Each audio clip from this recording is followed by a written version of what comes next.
Hello Katden followers and lovers, abay pamilya ni Miss Catherine Bernardo. Ganito nga ipinakita kung paano nila sinusuportahan si Catherine at Alden Richard.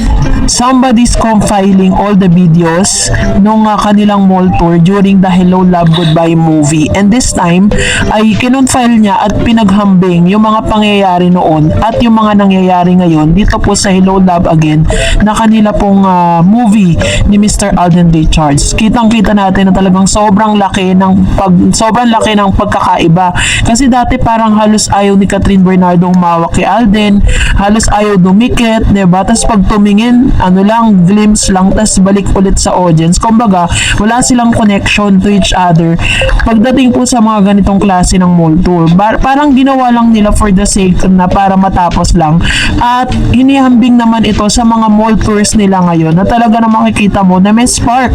At talagang makikita mo si Catherine Bernardo na parang wala na siyang reservation, wala siyang ilang or kung ano pa mang mga parang mararamdaman na pagkahiya kay Alden Richards. Makikita mo dito na talagang all out nga si Catherine sa pagpapakita how she was really grateful for Alden Richards na siya nga yung isa sa mga napili na para maging kapartner. Tignan niyo ang pagka-holding hands dito po, nangyari po yan sa ASAP eh. And kahapon po, nangganganap naman ito sa market.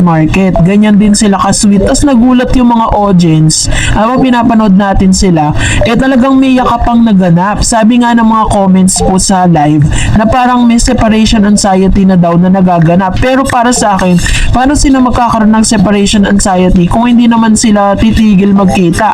Kasi according to Alden Richards sa kanyang interview, inamin niya na pagkatapos ng movie, ay hindi po hihinto yung kanilang communication. At of course, syempre alam niyo naman kung ano po yung totoong dahilan noon, dahil alam naman natin na talagang may something special naman talaga kahit hindi nila aminin sa public. Tingnan niyo yung mukha ni Miss Catherine, diba? Tapos yung pag-amin pa ni Catherine na talagang she's ready to fall in love, di mas lalong na-confirm, diba?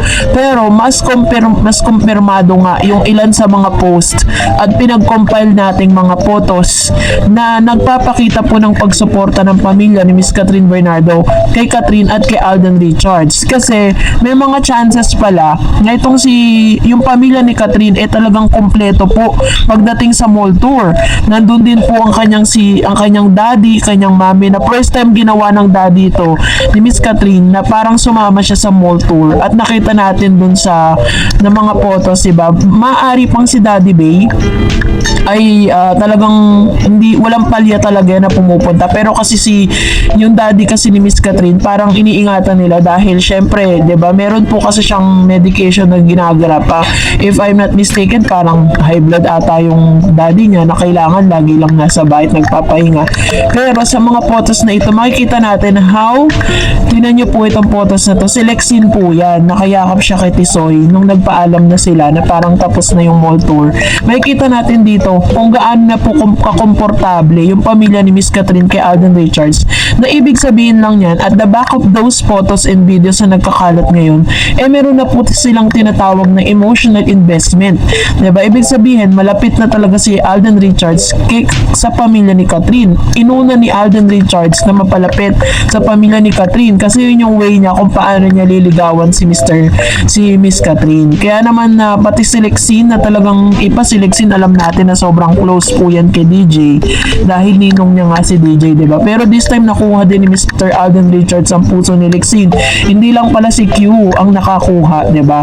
Kaya ito po yung isa sa mga manifestasyon na talagang malalim na talaga ang ugnayan at malalim na talaga ang tinginan nila.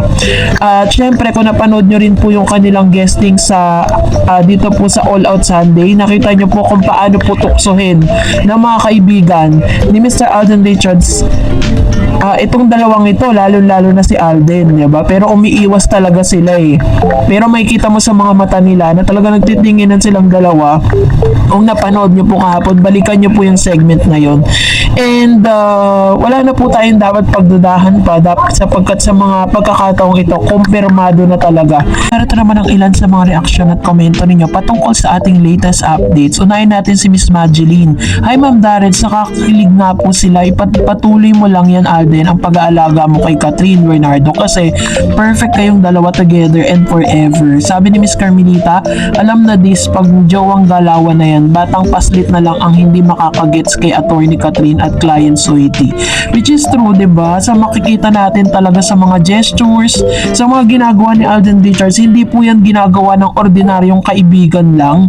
Alam natin na may label na kung yung kanilang friendship. Alam natin may label na kung ano man yung relationship na meron sila.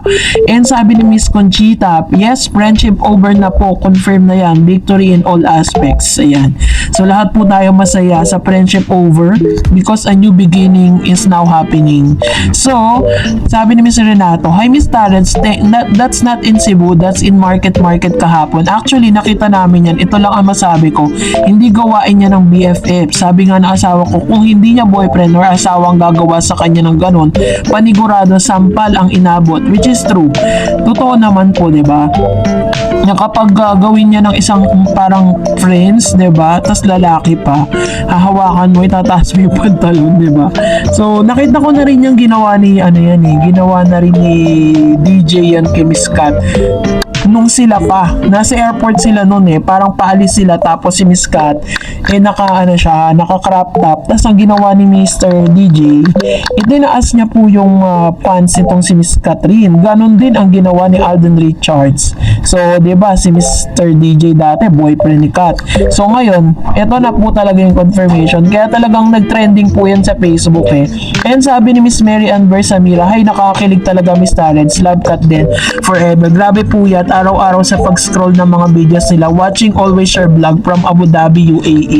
Thank you, Ma'am Shimmers, Mary Ann Bersamira. Ang dami po talagang napupuyat dito po sa pag-abang ng mga videos at panonood ng lahat ng mga paayuda. Kasi di na nga natin magkanda ugaga. Sino ba talaga yung uunahing panoorin sa dami po ng mga paayuda nila kahapon?